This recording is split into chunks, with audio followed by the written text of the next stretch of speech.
श्री स्वामी समर्थांचा जन्म झाला नाही, तर ते थेट प्रकट झाले। पण श्री नृसिंह सरस्वती ते श्री स्वामी समर्थ या प्रवासातील मधली 300 वर्षे साक्षात परब्रह्म एका घनदाट जंगलात कुठे लुप्त झाले होते?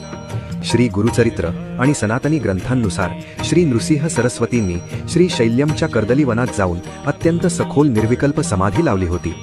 तब्बल 3 शतके ते तिथेच समाधिस्थ होते। 300 वर्षे ना अन्न ना पाणी, तरीही ईश्वरी चैतन्य अखंड तेवत होते। त्यांच्या देहावर मुंग्यांनी एक महाकाय वारूळ निर्माण केले होते। साक्षात निसर्ग स्वतः त्यांचे रक्षण करत होता। 300 वर्षांनंतर एका लाकूडतोड्याची कुऱ्हाड चुकून त्या वारुळावर पडली आणि त्यातून रक्ताची भयंकर धार उडाली।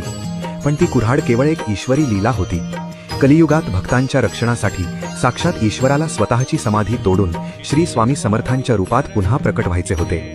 त्या रक्ताच्या थेंबातून साक्षात दत्तात्रयांनी जगाच्या कल्याणासाठी पुन्हा डोळे उघडले। साक्षात परब्रह्माचा